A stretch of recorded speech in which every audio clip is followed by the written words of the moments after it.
రాజకీయాల్లో plan A B C D ఇలా చాలా ఉండాలి. ఎందుకంటే రాజకీయమే అంతా. ఎప్పుడు ఏమి జరుగుతుందో ఎవరికి తెలియదు. ప్లాన్ ఏ అనుకుని వెళ్తే అది రివర్స్ కావచ్చు. అప్పుడు వెంటనే ప్లాన్ బికి వెళ్లేలా ప్లాన్స్ ఉండాలి. ఈ విషయాలు అన్నీ తెలిసిన వారు కాబట్టే చంద్రబాబు రాజకీయంగా అర్ధ శతాబ్ద కాలాన్ని విజయవంతంగా పూర్తి చేసుకుంటున్నారు. రాజకీయం అంటే మరుక్షణం ఏమి జరుగుతుందో తెలియదు. ఇక్కడ మిత్రులు శత్రువులు ఎవరూ శాశ్వతం కాదు. రాజకీయంగా మనుగడ సాగాలంటే ప్లాన్ సిద్ధం చేసుకోవాలి. అదే విధంగా ఎన్ని చేసినా తన మూల సిద్ధాంతం మారలేదు అని పార్టీ జనాలను నమ్మించగలగాలి. చంద్రబాబు అయితే 2018లో కాంగ్రెస్ తో పొత్తు పెట్టుకున్నారు.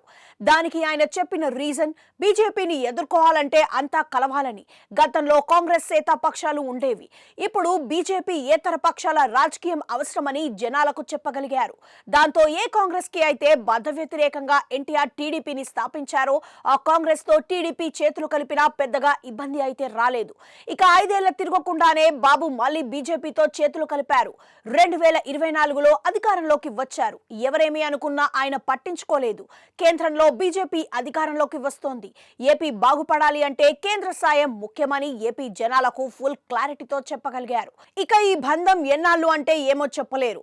ఏపీ ప్రయోజనాలే తనకు పరమావధి అని బాబు 1కి 10 సార్లు చెబుతూ వస్తున్నారు. దాంతో కేంద్రంలో రాజకీయం మారి ఇండియా కూటమి అధికారంలోకి వచ్చినా ఏపీ కోసం అవి మద్దతు ఇచ్చినా ఇవ్వచ్చు అని అంటున్నారు. అలా బాబు వద్ద ప్లాన్ బి కూడా రెడీగా ఉంటుందని సెటైర్లు ఉన్నాయి. సరే, రాజకీయంగా అపర చాణక్యుడు చంద్రబాబు కాబట్టి ఆయన ఆలోచనలను ఊహించడం కూడా కష్టమే. ఇక జనసేన అధినేత విషయానికి వస్తే ఆయన కూటమిని కట్టించి ఏపీలో వైసీపీని ఓడించడంలో సక్సెస్ అయ్యారు. అలా పవన్ ఎంతో వ్యూహంగా ఆలోచించారు అని అంతా అనుకున్నారు.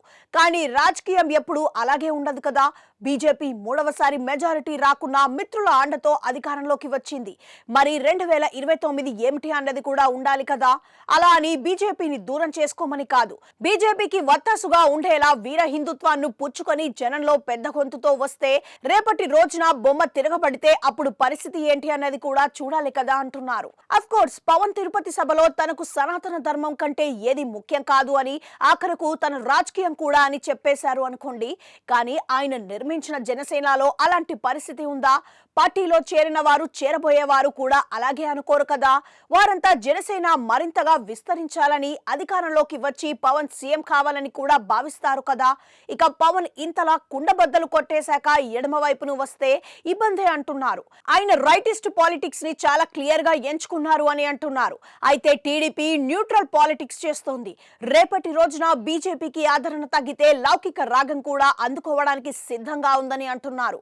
పవన్ ఈ రోజు సనాతన ధర్మం అంటూ గర్జించి రేపు లౌకికవాదం అన్నా లేక వేరే విధంగా మాట్లాడినా లోకం మెచ్చుతుందా అన్నదే కదా ప్రశ్న. ఇక పవన్ మీద కమలమాషలు బోలెడు పెట్టుకుంది.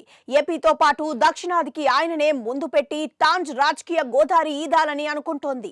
పవన్ ప్రస్తుతం రైటిస్ట్ పాలిటిక్స్ నే చేస్తున్నారు అని ఆయన ప్రత్యర్థులు ఆరోపిస్తున్న నేపథ్యంలో ఆయనకు బీజేపీ నమ్మకమైన మిత్రుడు అంటున్నారు. 2029 నాటికి ఏమైనా తేడా వస్తే ఏపీలో టీడీపీ ఇండియా కూటమిలో చేరితే అంత సులువుగా పవన్ వెళ్లలేరు. పైగా మోడీని మించిన వారు ఎవరూ లేరని వీరభక్తిని ప్రదర్శిస్తున్న పవన్ బీజేపీతో కలిసి 2029లో పోటీ చేయాల్సి ఉంది. సో పవన్ కి ఉన్నది ఒకే ప్లాన్, అదే ప్లాన్ ఏ అని అంటున్నారు. చూడాలి మరి ఈ మధ్యలో ఏం జరుగుతుందో.